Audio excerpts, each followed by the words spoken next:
آپ ثالث کی بات کرتے ہو تو قرآن کریم میں اور مقامات بھی ہیں جہاں قرآن نے تذکرہ کیا ہے کہ آپ ثالث مقرر کرو. جیسے میاں بیوی کی لڑائی ہو جائے تو وہاں بھی قرآن کریم کہتا ہے کہ حکما من اہلہ و حکما من اہلہا، ایک ثالث عورت کے خاندان سے ایک ثالث مرد کے خاندان سے، دونوں آ کر بیٹھ کر بات چیت کر کے مذاکرات کر کے معاملے کو حل کر کے دونوں کو میاں بیوی کو ان کی لڑائی ختم کر رہے ہیں. سب سے بڑے گناہ کو ثواب سمجھ کر جا رہے ہیں. تو انہوں نے کہا کہ ہم کارنامہ انجام دیتے ہیں. 17 رمضان ہو، فجر کی نماز کا وقت ہو، ایک بندہ چلا جائے مصر میں، وہ 17 رمضان فجر کی نماز پر عمر بن عاص کو قتل کرے. ایک بندہ چلا جائے شام میں، وہ 17 رمضان اور فجر کی نماز پر قتل کرے معاویہ بن ابی سفیان کو. ایک بندہ کوفہ چلا جائے. علم کے اعتبار سے قرآن کا سب سے بڑا ماہر علی بن ابی طالب، حدیث کا سب سے بڑا ماہر علی بن ابی طالب، فقہ کا سب سے بڑا ماہر علی بن ابی طالب، علم قضاء کا سب سے بڑا ماہر علی بن ابی طالب، علم ریاضی کا سب سے بڑا ماہر علی بن ابی طالب، علم فلکیات کا سب سے بڑا ماہر علی بن ابی طالب، علم صرف کا سب سے بڑا ماہر علی بن ابی طالب، علم نحو کا سب سے بڑا ماہر علی بن ابی طالب. لوگوں آج وہ گیا ہے جو علم کا دروازہ تھا، جس کے انگ انگ سے، جس کے بال بال سے علم کے چشمے پھوٹ رہے تھے، تمہیں نفع پہنچ رہا تھا، آج وہ چلا گیا ہے. تم جو چاہو. علی رضی اللہ تعالیٰ وصیتیں کر رہے ہیں. کہا میرے بیٹو آپس میں نہ لڑنا. سمجھ رہے ہیں جی؟ آپس میں نہ لڑنا، صلہ رحمی رکھنا، اس لیے کہ آپس میں صلہ رحمی رکھنا نماز سے بھی افضل ہے. رشتے ناتے نہ توڑنا، اسے بچا کر رکھنا، سنوار کے رکھنا.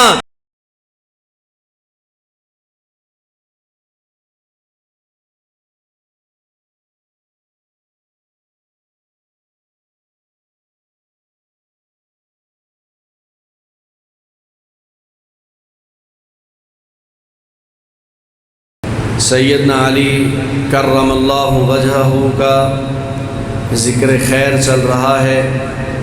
ان کی ایمان کے اعتبار سے، تقوی کے اعتبار سے، جہاد کے اعتبار سے، علم کے اعتبار سے جو فضیلت جناب رسول اللہ صلی اللہ علیہ وسلم نے بیان فرمائی اور ان کی زندگی کے کارناموں سے جو نمایاں نظر آتی ہے، گزشتہ دروس میں مختصر الفاظ کے ساتھ اس کا تذکرہ کیا تھا. اور آج ارادہ ہے ان کی شہادت کو بیان کرنے کا. سیدنا علی رضی اللہ تعالیٰ عنہ کی جو شہادت ہے وہ بھی بڑی عظیم ہے. جیسے زندگی بڑی عظیم تھی ویسے شہادت بھی بڑی عظیم تھی. ان کے جو قاتل ہیں وہ خوارج ہیں. گزشتہ جمعہ میں نے مختصر الفاظ کے ساتھ خوارج کا تعارف کروایا تھا.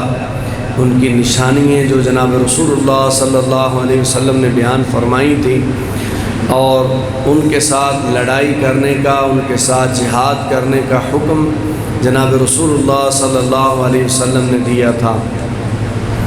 میں نے پہلے بھی عرض کیا تھا کہ خوارج جو ہیں وہ کوئی ایسی بات نہیں ہے کہ وہ نماز نہیں پڑھتے. وہ نبی علیہ السلام نے فرمایا کہ یہ میری امت کے نوجوان ہوں گے جو کم عقل بھی ہوں گے، کم عمر بھی ہوں گے، اور ان کی نماز دیکھ کر تم اپنی نمازوں کو کمتر محسوس کرو گے، ان کے روزوں کو دیکھ کر اپنے روزوں کو کمتر محسوس کرو گے، اور اسی طریقے کے ساتھ ان کی دیگر عبادات کو دیکھ کر تم اپنی عبادات کو کم محسوس کرو گے. لیکن آپ نے فرمایا وہ دین سے ایسے نکل جائیں گے جیسے تیر اپنے شکار میں گھس کر اس سے نکل جاتا ہے، اور ان کا کوئی تعلق نہیں ہوگا دین کے ساتھ۔ یہ دین پر اپنی مرضی سے عمل کرنے والے لوگ تھے، جو قرآن کی تشریحات صحابہ اکرام بتاتے تھے ان تشریحات پر عمل نہیں کرتے تھے۔ اور دوسری چیز ان میں جو سب سے بری تھی، جس کی وجہ سے یہ دین سے دور ہوئے ہیں، ان میں بے ادبی تھی۔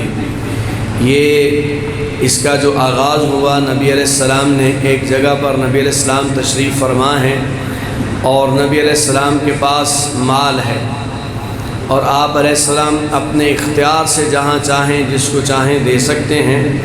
تو نبی علیہ السلام نے وہ سونا تھا 4 بندوں میں تقسیم کر دیا۔ تو ایک بندے نے جناب رسول اللہ صلی اللہ علیہ وسلم سے کہا کہ اتق اللہ، اللہ سے ڈریے۔ نعوذ باللہ من ذالک، وہ یہ کہہ رہا تھا کہ آپ اللہ سے نہیں ڈرتے اور آپ انصاف کیجئے۔ تو نبی علیہ السلام کا چہرہ مبارک سرخ ہو گیا۔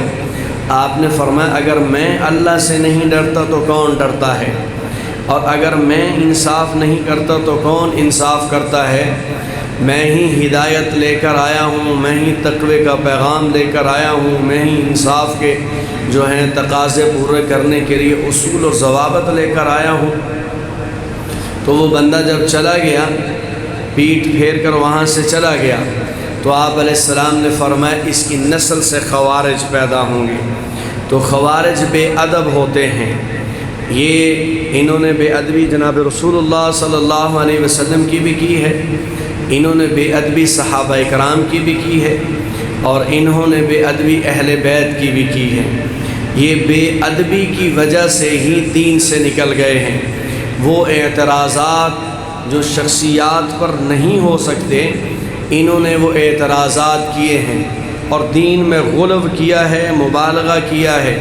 مثال کے طور پر ان کے جو عقائد اور نظریات تھے، گزشتہ جمعے میں نے عرض کیے تھے، ان میں ایک یہ تھا کہ ویسے جناب رسول اللہ صلی اللہ علیہ وسلم نے جو عورت اپنے مہینے میں مخصوص ایام ہوتی ہیں ان میں جو روزے رہ جاتے ہیں وہ روزے رکھنے کا حکم دیا ہے، اس کی قضا کی جائے، لیکن جو نمازیں رہ جاتی ہیں ان کی قضا کا حکم نہیں دیا۔ صحابہ کے زمانے میں ہی یہ جو لوگ تھے خارجی، انہوں نے ان نمازوں پر بھی عورت پر پابندی لگائی کہ وہ ان رہ جانے والی نمازوں کو بھی ادا کرے۔ تو مبالغہ کیا اپنی جانب سے، دین کو ایسے بیان کیا۔ توحید میں ان کا مبالغہ تھا۔ مبالغہ سمجھتے ہیں نا جی، کسی چیز کو حد سے بڑھا دینا۔ تو توحید میں بھی انہوں نے مبالغہ کیا، رسالت میں بھی مبالغہ کیا، قرآن کریم کی تشریحات میں مبالغہ کیا، اور دین کے اندر انہوں نے ہر کام میں مبالغہ کیا اور اس کو حد سے بڑھا دیا، جس کی ساتھ ساتھ نیک لوگوں کے بارے میں بے ادب ٹھہرے۔ تو جب یہ بے ادب ٹھہرے تو اللہ جل شانہ نے ان لوگوں کو جو ہے وہ دین سے دور فرما دیا۔ سیدنا علی رضی اللہ تعالیٰ کے زمانے میں ان کا ظہور ہوا۔ یہ جو لوگ نکلے ہیں، سیدنا علی رضی اللہ تعالیٰ عنہ نے امیر معاویہ رضی اللہ تعالیٰ کے ساتھ صلح کی۔ جب صلح کی اور فرمایا کہ رمضان شریف قریب آ رہا ہے، ہم جنگ کو روک دیتے ہیں، جتنے علاقے تمہارے پاس ہیں تمہاری حکومت ہوگی، جتنے علاقے ہمارے پاس ہیں ہماری حکومت ہوگی، اور رمضان شریف کے بعد دیکھیں گے، اس معاملے کو نمٹائیں گے۔ اور اس کو حل کرنے کے لیے معاملے کو کہا ایک ثالث، ایک حکم آپ دے دیجئے، ایک حکم ہم دے دیتے ہیں۔ تو حضرت امیر معاویہ رضی اللہ تعالیٰ کی جانب سے عمرو بن العاص رضی اللہ تعالیٰ کو ثالث مقرر کیا گیا، اور حضرت علی رضی اللہ تعالیٰ کی جانب سے ابو موسیٰ اشعری رضی اللہ تعالیٰ کو جو ہے وہ حکم اور ثالث مقرر کیا گیا۔ یہ لوگ صلح نہیں چاہتے تھے، یہ چاہتے تھے کہ ان کی لڑائیاں ہوتی رہیں۔ تو یہ لوگ حضرت علی رضی اللہ عنہ کے لشکر سے باہر نکل آئے۔ اس سے پہلے بھی ان کے لشکر میں رہتے ہوئے ان کے خلاف باتیں کیا کرتے تھے، ان کے خلاف سازشیں کیا کرتے تھے، لیکن ایک وجہ سے وہ ساتھ چل رہے تھے کہ یہ امیر معاویہ سے جنگ جاری رکھیں۔ اس جنگ کو برقرار رکھنے کے لیے وہ حضرت علی کے لشکر میں تھے، ذہنی طور پر وہ خلاف تھے، اور حضرت علی جیسے میں نے پہلے بھی کہا تھا کہ یہ چھوٹا سا گناہ کرنے سے بھی بندے کو کافر بنا دیتے تھے، اور گناہوں کا معیار بھی انہوں نے اپنی مرضی سے بنایا ہوا تھا، جس کی ایک مثال یہ ہے، یہ جب حضرت علی رضی اللہ تعالیٰ نے حکم مقرر کیے اور ثالث مقرر کیے اور کہا یہ دو حضرات جو فیصلہ کریں گے دونوں لشکر اس فیصلے کو قبول کریں گے، تو یہ 20,000 کے قریب لوگ تھے، یا ایک روایت میں 12,000، یہ حضرت علی رضی اللہ عنہ سے الگ ہو گئے اور نعوذ باللہ من ذالک ان پر کفر کا فتویٰ لگا دیا اور کہنے لگے علی تم قرآن کے خلاف چل رہے ہو۔ حضرت علی رضی اللہ عنہ فرمایا قرآن کے خلاف کیسے؟ تو ان کا قرآن کہتا ہے ان الحکم الا للہ، کہ حکم تو صرف اللہ کا چلتا ہے، تم اللہ کے علاوہ بندے کو حکم کیسے مقرر کر سکتے ہو؟ بندے کا کوئی حکم نہیں چل سکتا۔ تو حضرت علی رضی اللہ تعالیٰ عنہ نے حضرت عبداللہ ابن عباس رضی اللہ تعالیٰ عنہما کو بھیجا کہ ان کو سمجھاؤ جا کر، یہ جو آیت کا مطلب نکال رہے ہیں یہ مطلب نہیں اس کا بنتا، قرآن کی یہ آیت ہماری آنکھوں کے سامنے جو ہے نبی علیہ السلام پر نازل ہوئی ہے، ہم نے خود نبی علیہ السلام سے سمجھی ہے، اور باقی آپ ثالث کی بات کرتے ہو تو قرآن کریم میں اور مقامات بھی ہیں جہاں قرآن نے تذکرہ کیا ہے کہ آپ ثالث مقرر کرو، جیسے میاں بیوی کی لڑائی ہو جائے تو وہاں بھی قرآن کریم کہتا ہے کہ حکما من اہلہ و حکما من اہلہا، ایک ثالث عورت کے خاندان سے ایک ثالث مرد کے خاندان سے، دونوں آ کر بیٹھ کر بات چیت کر کے مذاکرات کر کے معاملے کو حل کر کے دونوں کو میاں بیوی کو ان کی لڑائی ختم کر کے دوبارہ بسا دیں اور ان کا گھر آباد کر دیں۔ تو یہاں حکم قرآن خود مقرر کر رہا ہے، تو لہٰذا یہ مطلب نہیں ہے جو آپ نکال رہے ہو، لیکن ان لوگوں میں 4,000 لوگوں کی بات سمجھ آئی دماغ میں، باقی لوگوں 8,000 لڑنے کے لیے تیار ہو گئے۔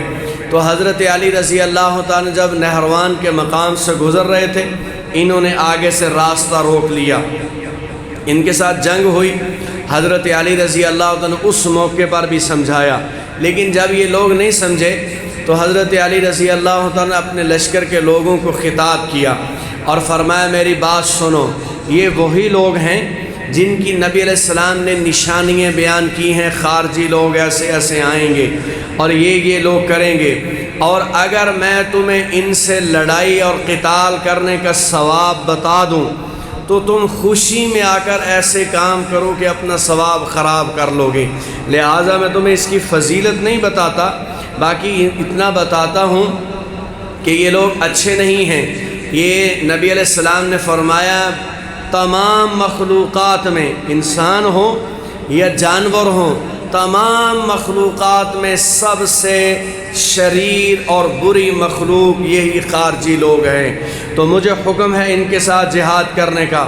تو ان کے ساتھ جہاد کیا حضرت علی رضی اللہ تعالیٰ عنہ نے، تو کچھ چند لوگ ان کے بچ گئے، اور ان میں سے 2 بندے جو ہیں وہ بھاگ کر جو یمن کا علاقہ ہے وہاں چلے گئے۔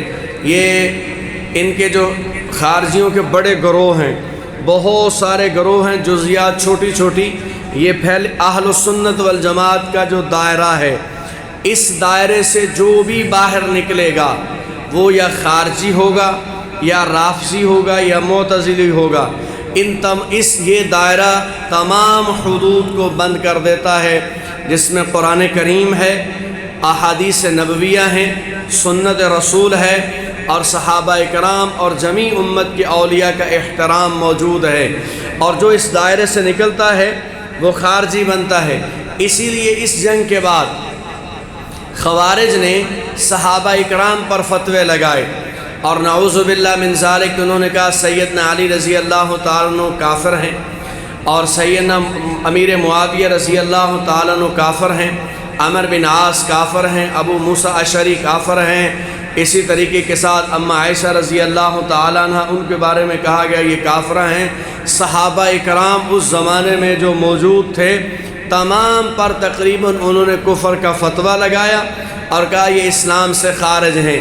یہ خارجی نماز پڑھتے تھے، یہ روزہ بھی رکھتے تھے، تلاوت بھی کرتے تھے اور تمام عبادات کرتے تھے، بلکہ ذکر اللہ جو کرتے تھے وہ کثرت کے ساتھ کرتے تھے، لیکن بے ادب تھے۔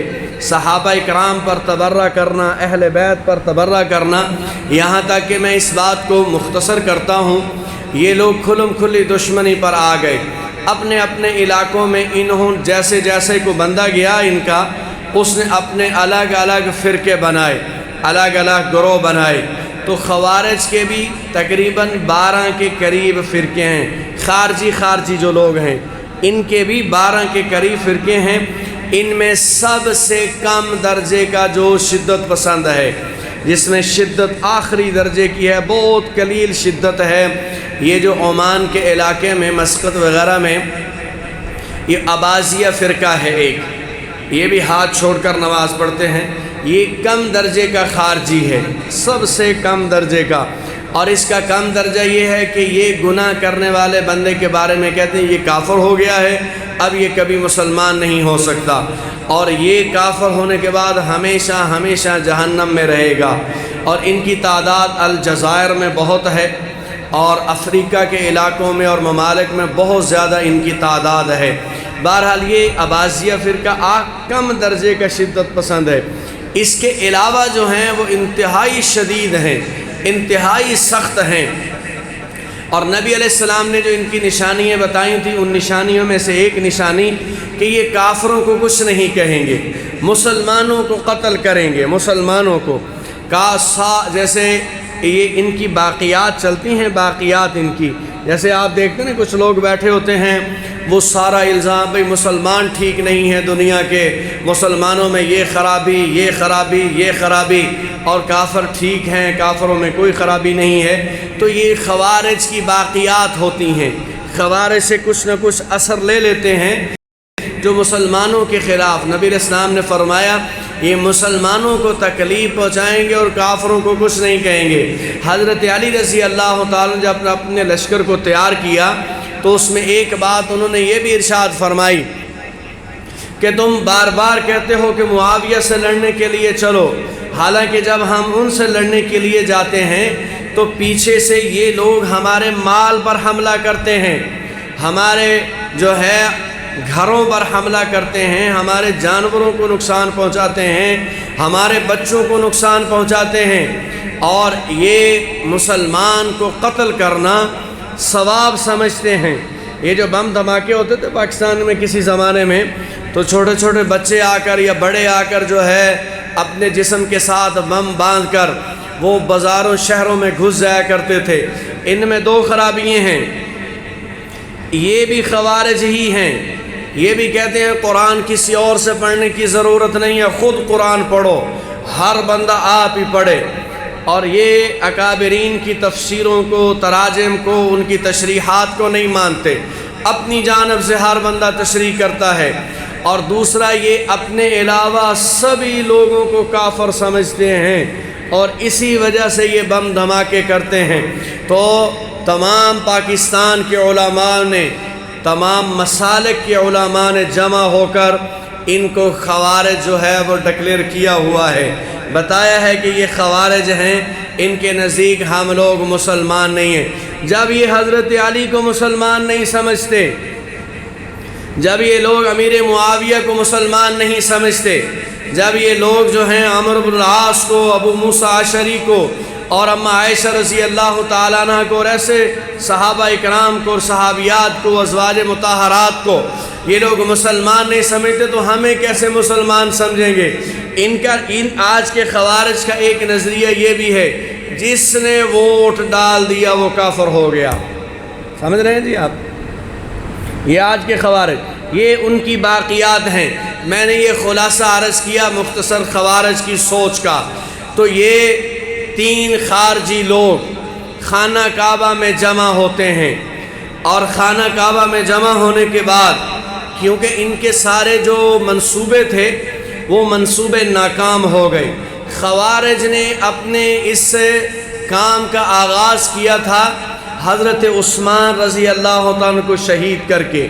ان کو جب شہید کیا تو یہ خارجی ذہنیت کے لوگ تھے جو حضرت عثمان رضی اللہ عنہ پر الزامات لگاتے تھے، یہ اقربا پروری کرتے ہیں، یہ اپنے رشتہ داروں کو نوازتے ہیں، یہ بیت المال میں خیانت کرتے ہیں، اس طرح کے بے بنیاد الزام لگانا اور پروپیگنڈے کرنا۔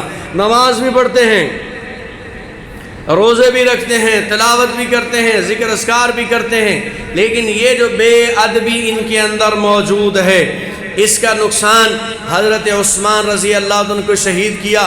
پھر انہوں نے جنگوں کو عروج دیا، صحابہ کو لڑوایا، جھوٹی باتیں پھیلائیں، اس کی باتیں اس کی جانب، اس کی باتیں اس کی جانب۔ آج کے زمانے کی طرح مواصلات کا انتظام تو نہیں تھا، ایک بندہ مکہ میں ہے، ایک بندہ مدینہ منورہ میں ہے، ایک کوفہ میں ہے، ایک بندہ مصر میں ہے، ایک بندہ شام میں ہے، تو جھوٹی خبریں پہنچا دینا وہاں تک اور لوگوں میں شوشے جو ہے وہ چھوڑ دینا، جس کی وجہ سے صحابہ میں 2 جنگیں ہو چکی ہیں آپس میں ہی، اور اس کے محرکات یہی لوگ تھے۔ اور حضرت اما عائشہ جنگ جمل اور جنگ صفین 2 جنگیں ہو چکی ہیں خطرناک ترین، ان میں دونوں جنگوں میں انہی لوگوں کے کارنامے تھے جو صحابہ میں آپس میں انہوں نے جو ہے اختلافات ڈلوائے تھے۔ لیکن اب حضرت علی رضی اللہ تعالیٰ عنہ صلح کر چکے ہیں، اور رمضان گزرنے کے بعد جو معاملات کو فہم و تفہیم کے ساتھ اور مل بیٹھ کر حل کرنا تھا، رمضان کے بعد اس کا دور آنے والا تھا، تو انہوں نے کہا کہ اگر ایسے ہی معاملے حل ہو گئے تو پھر یہ ایک ہو جائیں گے اور پھر اسلام ترقی کرنا شروع کر دے گا۔ تو یہ 3 بڑے بڑے خارجی جو ہیں خانہ کعبہ میں جمع ہوئے، اور وہاں انہوں نے بیٹھ کر الزام ٹھہرایا کہ مسلمانوں، حالانکہ یہ خود تھے شرارتی خود تھے، لیکن الزام دیا کہ اس وقت مسلمانوں میں جتنی لڑائی ہو رہی ہے وہ لڑائی علی ابن ابی طالب، معاویہ بن ابی سفیان اور عامر بن عاص رضی اللہ تعالی عنہم، ان کی وجہ سے یہ ساری لڑائی ہے۔ لہٰذا اگر ان تینوں کو قتل کر دیا جائے تو یہ مسلمانوں کا فساد ختم ہو سکتا ہے، تو انہوں نے کہا ایسا کرتے ہیں، ہم بڑا کارنامہ انجام دیتے ہیں۔ آپ سوچ دیکھیے کہ جب نظریات غلط ہو جاتے ہیں، جب بندہ بے ادبی شروع کرتا ہے، تو کس طریقے کے ساتھ اس کائنات کی سب سے بڑی برائی کو، سب سے بڑے گناہ کو وہ لوگ ثواب سمجھ کر کرنے کے لیے جا رہے ہیں، سب سے بڑے گناہ کو ثواب سمجھ کر جا رہے ہیں۔ تو انہوں نے کہا کہ ہم کارنامہ انجام دیتے ہیں، 17 رمضان ہو، فجر کی نماز کا وقت ہو، ایک بندہ چلا جائے مصر میں، وہ 17 رمضان فجر کی نماز پر عامر بن عاص کو قتل کرے، ایک بندہ چلا جائے شام میں، وہ 17 رمضان اور فجر کی نماز پر قتل کرے معاویہ بن ابی سفیان کو، ایک بندہ کوفہ چلا جائے، وہ بھی 17 رمضان فجر کی نماز کے موقع پر قتل کرے حضرت علی رضی اللہ تعالیٰ عنہ کو۔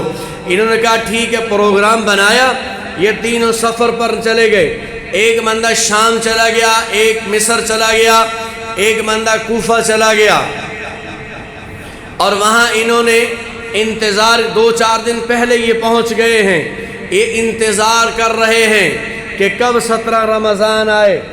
اور جب ان میں ایک بندہ عبد الرحمن ابن ملجم ہے، یہ بڑا کٹر خارجی، صحابہ اکرام پر تبرہ کرنا، اہل بیت کے ساتھ بغض عداوت رکھنا، اس نے کہا علی رضی اللہ تعالیٰ عنہ کو میں قتل کروں گا، خود ذمہ داری لی اور کوفہ میں چلا گیا۔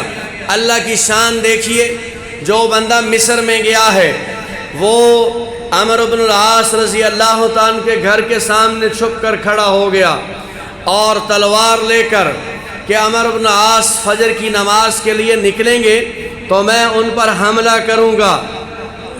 لیکن اس دن حضرت عمرو بن العاص رضی اللہ تعالیٰ عنہ بیمار ہو گئے تو وہ جا نہ سکے۔ اپنے غلام سے کہا کہ مسجد میں جائیے اور لوگوں سے کہیے کہ وہ نماز ادا کر لیں، میں بیماری کی وجہ سے نہیں آ سکتا۔ تو غلام جب گھر سے باہر نکلا، اندھیرا تھا، اس خارجی نے غلام پر حملہ کیا، غلام وہاں شہید ہو گیا اور حضرت عمرو بن عاص رضی اللہ تعالیٰ عنہ بچ گئے۔ پھر وہ تھوڑا سا چوکنے ہو گئے کہ حالات اتنے اچھے نہیں ہیں، اور جو بندہ آیا تھا شام میں معاویہ بن ابی سفیان رضی اللہ تعالیٰ پر حملہ کرنے کے لیے، وہ بھی باہر دروازے پر چھپ کر کھڑا ہے۔ معاویہ بن ابی سفیان جب باہر نکلے، اس نے تلوار چلائی، لیکن وہ تھوڑا سا آگے نکل گئے تو تلوار کی نوک سر پر اور کمر پر نوک لگی، جس کی وجہ سے کمر زخمی ہوئی ہے، لیکن کوئی گہرا زخم نہیں آیا۔ تو ان کے ساتھ اور بھی خدام اور غلام تھے، تو انہوں نے فوراً اس بندے کو پکڑ لیا۔ امیر معاویہ رضی اللہ تعالیٰ زخمی ہوئے لیکن شہید نہیں ہوئے۔ اور تیسرا بندہ جو کوفہ میں آیا ہے، عبد الرحمن ابن ملجم، اس کی بدبختی غالب تھی۔ اس میں اور بھی واقعات ہیں، میں سارے چھوڑ رہا ہوں۔ یہ بندہ آیا، جب کوفہ میں داخل ہوا تو 8-10 رمضان کو ہی یہ پہنچ گیا تھا۔ تو حضرت علی رضی اللہ تعالیٰ عنہ کو لوگوں نے کہا امیر المؤمنین یہ بڑا کٹر خارجی ہے، اور اس کا جو بھائی ہے عبد الرحمن ابن ملجم کا ایک بھائی جو حضرت عثمان رضی اللہ تعالیٰ عنہ کے قاتلوں میں سے تھا، تو یہ اس کے ارادے ہمیں اچھے نظر نہیں آ رہے، آپ ہمیں اجازت دیجیے ہم اسے پکڑیں اور پکڑ کر اس کو ہم قتل کر دیں، ورنہ یہ آپ پر حملہ کرے گا۔ حضرت علی رضی اللہ تعالیٰ نے فرمایا کہ میں اپنے قاتل کو کیسے قتل کر سکتا ہوں؟ توجہ ہے، ابھی تک اس نے مجھے قتل نہیں کیا، ابھی اس نے ارادہ کیا ہے اور ارادہ اس کے دل میں ہے، آپ صرف آثار دیکھ رہے ہیں کہ وہ مجھے قتل کرنا چاہتا ہے۔ میں کسی کے آثار اور ارادے کی بنیاد پر قصاص نہیں کر سکتا، باقی اللہ جل شانہ جان کی حفاظت کرنے والا ہے۔ یہ بندہ 17 رمضان کو تلوار لے کر کوفہ کی جامع مسجد میں آ گیا اور چھپ گیا۔ حضرت علی رضی اللہ تعالیٰ عنہ، یہ جو 17 رمضان کی رات تھی، حضرت حسن رضی اللہ تعالیٰ عنہ فرماتے ہیں اس رات میں نے اپنے والد کو دیکھا کہ انہیں ساری رات نیند نہیں آئی، ساری رات وہ تلاوت کرتے ہیں، ذکر اذکار کرتے ہیں، دعائیں کرتے ہیں اور اللہ سے کہتے ہیں کہ یا اللہ تیرے بندے بڑا ستا رہے ہیں، تیرے بندے بڑے تکلیفیں پہنچا رہے ہیں، اور مناجات میں گزری ہے۔ پھر کبھی اپنی داڑھی کو یوں پکڑ لیا کرتے تھے، داڑھی کو، اور کہتے ہیں پتہ نہیں تو کب رنگین ہوگی، پتہ نہیں کب تو رنگین ہوگی۔ یہ ایک حدیث کی طرف اشارہ۔ ایک بار حضرت علی رضی اللہ تعالیٰ عنہ بیمار ہو گئے تو عرض کیا یا رسول اللہ مجھے لگتا ہے میں اس بیماری سے بچ نہیں سکوں گا۔ تو آپ علیہ السلام مسکرائے اور آپ نے فرمایا علی تمہیں کچھ نہیں ہوگا، تم اس وقت تک دنیا سے نہیں جا سکتے جب تک تمہارے سر سے بہنے والا خون تمہاری داڑھی کو رنگین نہیں کر دے گا۔ تم اس بیماری کی وجہ سے نہیں جاؤ گے، تم شہادت کے ساتھ جاؤ گے اور تمہارے سر سے خون بہے گا، تمہاری داڑھی رنگین ہو جائے گی۔ تو وہ کہتے تھے کہ تو پتہ نہیں کب رنگین ہوگی، دنیا جو ہے مجھے ستا رہی ہے اور تکلیفیں پہنچا رہی ہے۔ تو صبح کی نماز کا جب وقت ہوا تو حضرت علی رضی اللہ تعالیٰ عنہ جلدی مسجد کی جانب نکلے۔ حضرت حسن رضی اللہ تعالیٰ عنہ فرماتے ہیں کہ میں بس وضو بنا رہا تھا، تھوڑی سی جلدی والد صاحب نکل گئے، ورنہ میری روزانہ کی ترتیب یہ تھی کہ میں اپنے والد کے ہمراہ ہمہ وقت رہا کرتا تھا۔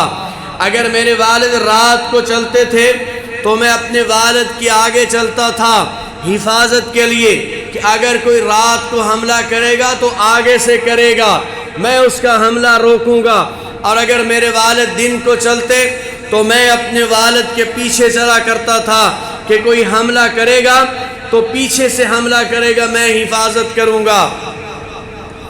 تو کہتے بس اس دن میرے والد صاحب جلدی میں نکلے اور میں وضو بنا رہا تھا، جس کی وجہ سے تھوڑا سا لیٹ ہو گیا۔ حضرت علی رضی اللہ تعالیٰ عنہ مسجد میں آئے اور تہجد کا وقت ہے، حضرت علی رضی اللہ تعالیٰ نماز پڑھنا شروع کی، نیت باندھی، اور یہ عبد الرحمن ابن ملجم اور اس کے ساتھ دو اور خارجی ہیں، یہ چھپے ہوئے ہیں، انہوں نے حملہ کیا۔ ایک بندے نے حملہ کیا لیکن وہ اس کی تلوار کندھے پہ لگی، عبد الرحمن ابن ملجم نے بڑی زور کے ساتھ تلوار چلائی اور حضرت علی رضی اللہ عنہ کے سر پہ جا کر لگی اور گہری لگی۔ حضرت علی رضی اللہ تعالیٰ عنہ گر گئے، لوگوں نے جب دیکھا تو اس کو پکڑنے لگے۔ حضرت علی رضی اللہ تعالیٰ عنہ گرتے ہیں اور دیکھتے ہیں کہ وہ خون نکلا اور داڑھی تر ہو گئی، تو ایک جملہ بڑے شوق کے ساتھ اور بڑی خوشی کے ساتھ فرمایا، فزت برب الکعبہ، لوگوں کعبے کے رب کی قسم میں کامیاب ہو گیا ہوں۔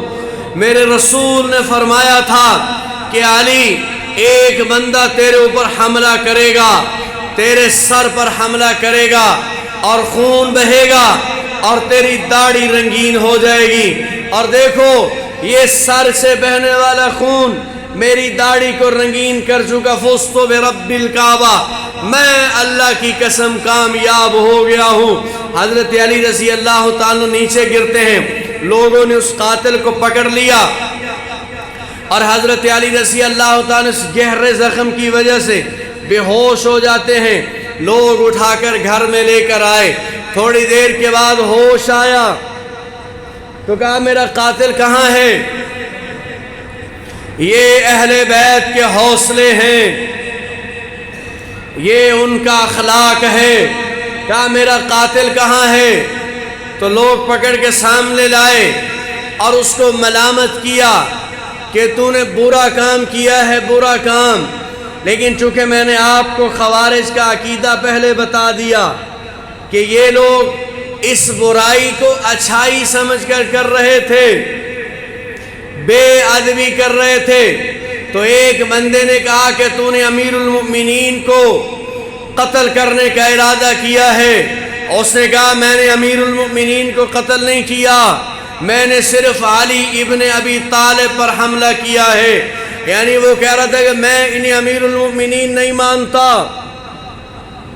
یہ صرف علی ابن ابی طالب ہیں، لیکن اسے معلوم نہیں تھا کہ علی ابن ابی طالب رضی اللہ تعالی عنہ وہ شخصیت ہیں جن کے بارے میں میرے رسول نے فرمایا تھا۔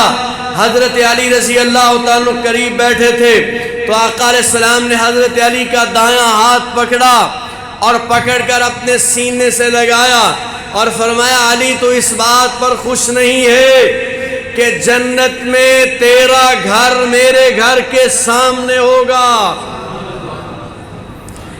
تیرا محل میرے محل کے سامنے ہوگا؟ تو روتے ہوئے عرض کیا یا رسول اللہ آپ کا جنت میں پڑوس مل جائے، اس سے بڑھ کر کون سی سعادت ہو سکتی ہے؟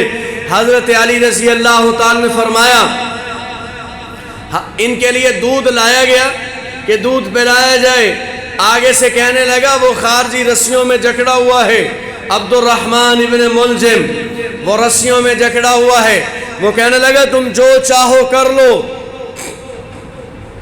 یہ بچ نہیں سکتا، میں نے 1 مہینے تک اس تلوار کو زہر میں بھگو کر رکھا ہوا ہے، اگر زخم ٹھیک ہو بھی جائے تو زہر اثر کر جائے گا، یہ بچ نہیں سکتا۔ اتنی سخت بات کی ہے حضرت علی رضی اللہ تعالیٰ عنہ۔ حوصلہ دیکھیے، حوصلے کا پہاڑ۔ فرمایا اس کو نرم جگہ بٹھاؤ، اس کو گرم کھانا کھلاؤ، اس کو ٹھنڈا پانی پلاؤ، اگر میں زندہ رہا تو میں جانوں اور یہ جانے، اور اگر اسی زخم کی وجہ سے میں دنیا سے چلا گیا تو اس پر بار بار حملے نہ کرنا، ایک ہی وار میں اس پر حملہ کر کے قصاص لے لینا، یعنی تڑپا کر نہ مارنا اس کو، ایک ہی وار میں تمہاری مرضی ہے بدلہ لینا یا اس کو چھوڑ دینا۔ وہ کہہ رہا ہے کہ آپ بچ نہیں سکتے، اور یہ کہہ رہے اسے کھانا کھلاؤ، اسے نرم جگہ پر بٹھاؤ۔ یہ عبد الرحمن ابن ملجم جو حضرت علی رضی اللہ تعالیٰ کا قاتل ہے، خارجی ہے، اور میں حیران ہوتا ہوں ان سکالر پر۔ ایک اسحاق جھالوی وہ بھی سکالر گزرا ہے، وہ کہتا ہے عبد الرحمن ابن ملجم جو تھا وہ بہت بڑا فقیہ تھا، اور فقیہ نیک آدمی کو کہتے ہیں، صحابہ کے قاتلوں کو فقیہ نہیں کہا جاتا، فقیہ نیک اور صالح آدمی ہوتے ہیں، صحابہ کے قاتل فقیہ نہیں ہوتے۔ تو عبد الرحمن ابن ملجم حضرت علی رضی اللہ تعالیٰ پر حملہ کر دیتا ہے، یہ زخمی ہے۔ اب آپ یہ 17 رمضان کو زخمی ہوئے، 21 رمضان کو شہادت ہے، یہ جو 3-4 دن ہیں بیچ میں، یہ بڑے اہم ہیں حضرت علی رضی اللہ تعالیٰ عنہ کے۔ ایک باپ کی ذمہ داریاں بھی سامنے ہیں، ایک امت مسلمہ کے رہنما کی ذمہ داریاں بھی سامنے ہیں۔ حضرت علی رضی اللہ تعالیٰ عنہ اپنے بیٹوں کو بلاتے ہیں، 18 بیٹے اور بیٹیاں ہیں، لیکن سب سے پہلے 3 بیٹوں کو بلایا، حضرت حسن کو بلایا، حضرت حسین کو بلایا، اور حضرت محمد ابن حنفیہ ان کو بلایا، تینوں بیٹوں کو اپنے سامنے بٹھایا، اور جو گفتگو کی ہے ان کے ساتھ وہ مجھے یعقوب علیہ السلام کی گفتگو قرآن میں نظر آتی ہے۔ یعقوب علیہ السلام نے اپنے بیٹوں کے ساتھ جو گفتگو کی، ام کنتم شہداء اذ حضر یعقوب الموت اذ قال لبنیہ ما تعبدون من بعدی قالوا نعبد الہک و الہ آبائک۔ حضرت یعقوب علیہ السلام خود نبی ہیں اور بیٹے بھی نبی ہیں یوسف علیہ السلام، لیکن باپ اپنی ذمہ داریاں پوری کر رہا ہے، اپنے بیٹے کو قریب بلایا اور کہا میرے بیٹو، زندگی میں اللہ کی عبادت کے علاوہ کسی کی عبادت نہ کرنا، اللہ کے احکامات کو نہ چھوڑنا، اسلام پر زندگی گزارنا، اسلام نہ چھوڑنا، اسلام کے علاوہ کسی دین پر نہ مرنا۔ اور یہی حضرت لقمان کی گفتگو ہے جو اپنے بیٹے سے کی ہے، اور قرآن کریم نے بیان کیا وَإِذْ قَالَ لُقْمَانُ لِابْنِهِ وَهُوَ يَعِظُهُ يَا بُنَيَّ لَا تُشْرِكْ بِاللَّهِ إِنَّ الشِّرْكَ لَظُلْمٌ عَظِيمٌ۔ پورا رکوع میرے رب نے اتارا ہے، ایک باپ اپنے بیٹے کی اصلاح کر رہا ہے، اسے سمجھا رہا ہے۔ یہی چیز مجھے سیدنا علی رضی اللہ تعالیٰ کی زندگی میں بھی نظر آتی ہے۔ بیٹے کون ہیں؟ بیٹے جنتی نوجوانوں کے سردار ہیں، جنت کی بشارت ملی ہوئی ہے، تب بھی باپ انہیں وصیتیں کر رہے ہیں۔ حضرت علی رضی اللہ تعالیٰ تینوں بیٹے بٹھائے، تینوں سن رہے ہیں، لیکن زیادہ دھیان بڑے بیٹے حضرت حسن کی طرف کیا اور کہا میرے بیٹو سنو، چونکہ تکلیف بھی تھی تو متوجہ صرف ایک جانب تھے، بتا تینوں کو رہے تھے، کہا میرے بیٹو سنو، تقوی اختیار کرنا، ساری زندگی تقوی نہ چھوڑنا۔ تقوی یعنی اللہ کا ڈر۔ تقوی ایسا لفظ ہے جس میں سارے دین کا خلاصہ ہے۔ جس بندے کا لوگوں کے سامنے اللہ سے ڈرتا ہے، جب وہ تنہائی میں بھی اللہ سے ڈرنا شروع کر دے تو وہ تقوی کی منزل کو پا لیتا ہے۔ تو کہا بیٹا تقوی اختیار کرنا، دنیا کے پیچھے نہ دوڑنا، یہ تمہارے پیچھے دوڑ کر آئے گی۔ اور کہا میرے بیٹو قرآن کو مضبوطی سے تھام لینا، قرآن کو نہ چھوڑنا، یہ قرآن ہدایت کا راستہ ہے، قرآن کامیابی کی ضمانت ہے۔ اور حضرت علی رضی اللہ عنہ نے فرمایا میرے بیٹو ظالم کے ہم نوا نہ بننا، مظلوم کے ہم نوا بننا، ظالم کے ساتھ کبھی کھڑے نہ ہونا، تمہاری زبان سے ہمیشہ حق جملہ نکلے، کبھی باطل جملہ نہ اپنی زبان سے نکالنا، اور یتیموں پر رحم کرنا، بے بس بے کس بے سہارا لوگوں پر رحم کرنا، اور فرمایا نماز نہ چھوڑنا۔ کن سے کہا جا رہا ہے؟ جو جنتی نوجوانوں کے سردار ہیں ان سے کہا جا رہا ہے نماز نہ چھوڑنا، اور نماز کے لیے وضو اچھے طریقے سے کرنا، وضو ناقص نہ کرنا اس لیے، اور زکوٰۃ ادا کرنا۔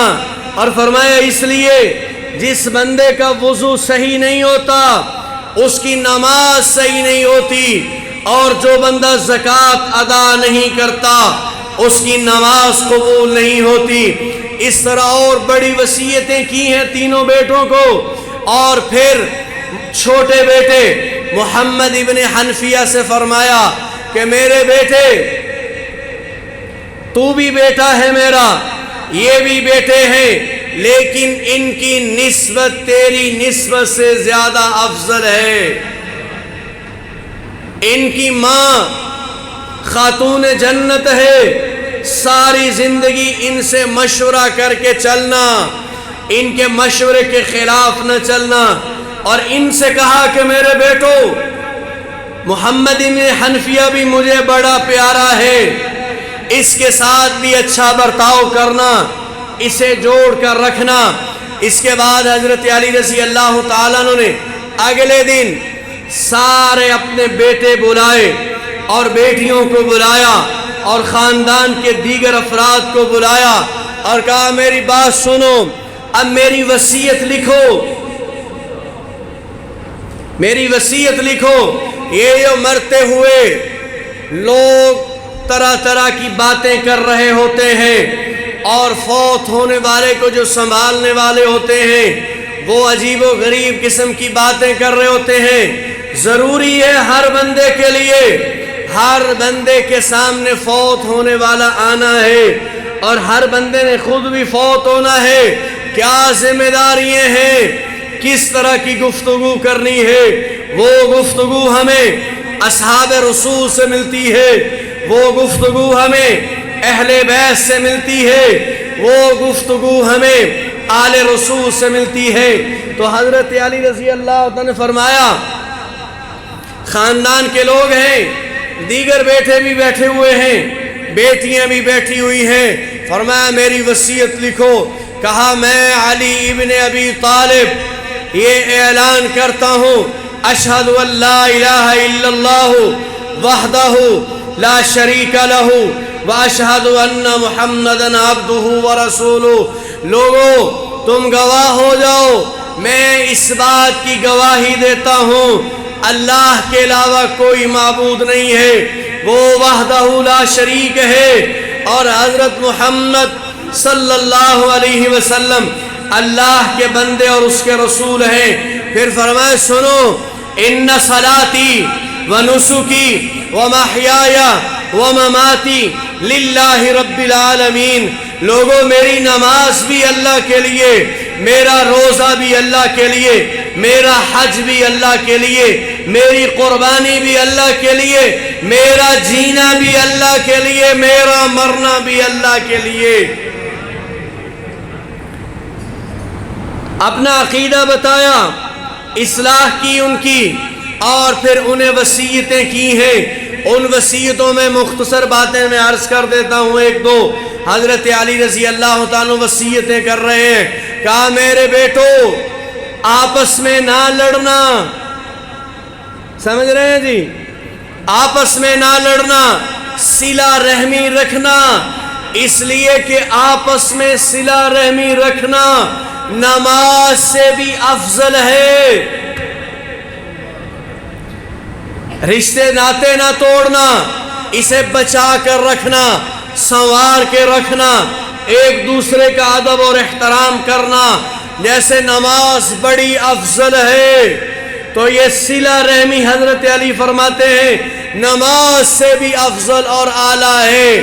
جب تمہیں نماز چھوڑنے کی اجازت نہیں ہے تو صلہ رحمی چھوڑنے کی بھی اجازت نہیں ہے۔ پھر فرمایا تقوی اختیار کرنا، پھر فرمایا لوگ میرے خاندان کے لوگوں قرآن نہ چھوڑنا، پھر فرمایا پڑوسی سے اچھا سلوک کرنا، حق کے ساتھ کھڑے ہونا، حق بات زبان سے نکالنا، مسکینوں پر رحم کرنا، یتیموں پر رحم کرنا، بے بس بے کس سہارا لوگوں پر رحم کرنا۔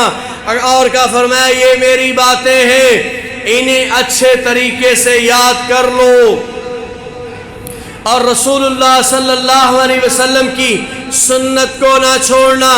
اور یہ باتیں عرض کرنے کے بعد حضرت علی رضی اللہ تعالیٰ دوبارہ کہتے ہیں لا الہ الا اللہ محمد الرسول اللہ، اور جان قفص عنصری سے پرواز کر جاتی ہے۔ ایک کوہرام مچ جاتا ہے کوفہ میں، اور یہ خبر چلتے چلتے مدینہ منورہ میں پہنچتی ہے۔ کہتے ہیں جناب رسول اللہ صلی اللہ علیہ وسلم کی وصال کی خبر کے بعد یہ سب سے بڑی خبر تھی کہ جس نے رسول اللہ کی وفات کے دن کا یاد تازہ کر دی۔ لوگ اپنے گھروں میں اس طریقے کے ساتھ غم میں نڈھال ہیں کہ دلاسا دینے والا کوئی نہیں ہے۔ اما عائشہ رضی اللہ تعالیٰ عنہ کو جب خبر پہنچی تو فرط غم میں نڈھال ہو جاتی ہیں اور گر جاتی ہیں۔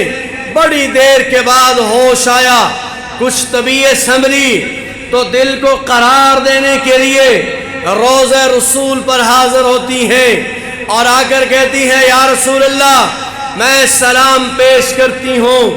سلام پڑھتی ہیں، اے رسول جو ساری کائنات کے لیے ہدایت کا پیغام لے کر آئے، آپ پر سلام ہو جس نے دنیا کے اندھیرے کو اجالے میں بدل دیا۔ اے وہ رسول تجھ پر سلام ہو جس نے ہر جہنم میں جانے والے کو جنت میں جانے کی دعوت دی ہے۔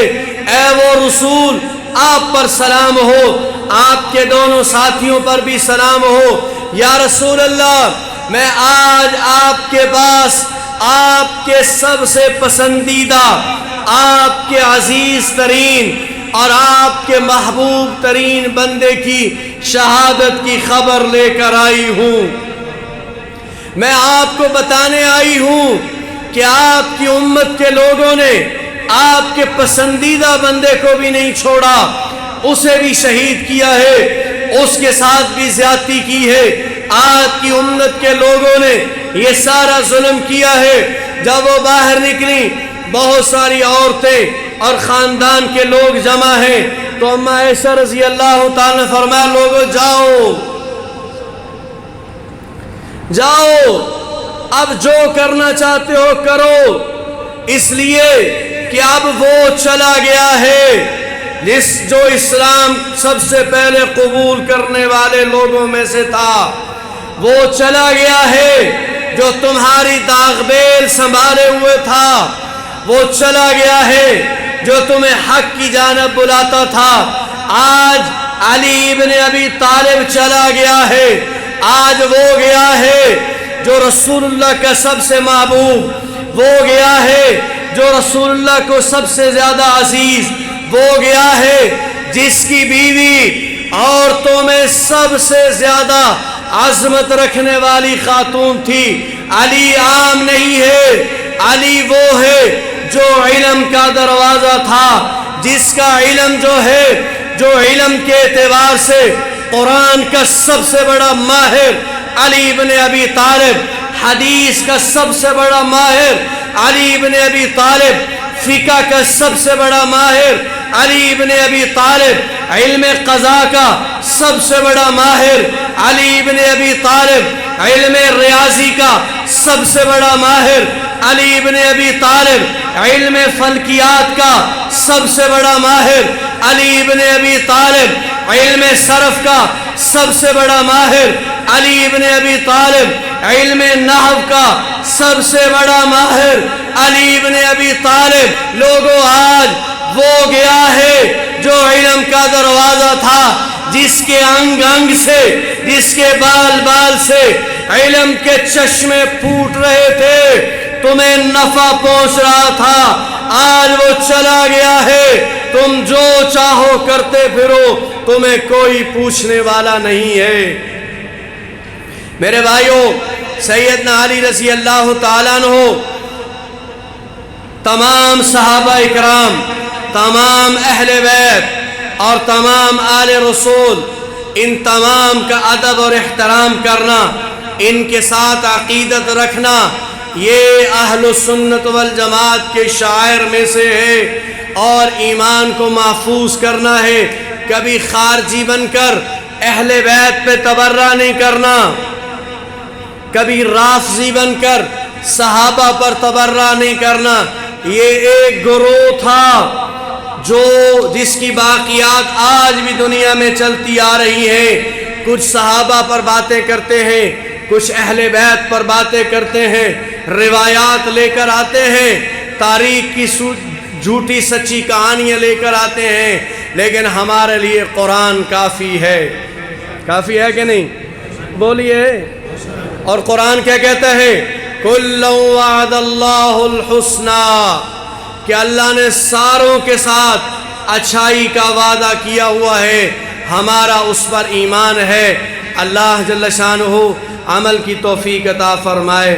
وآخر دعوانا ان الحمد للہ رب العالمین۔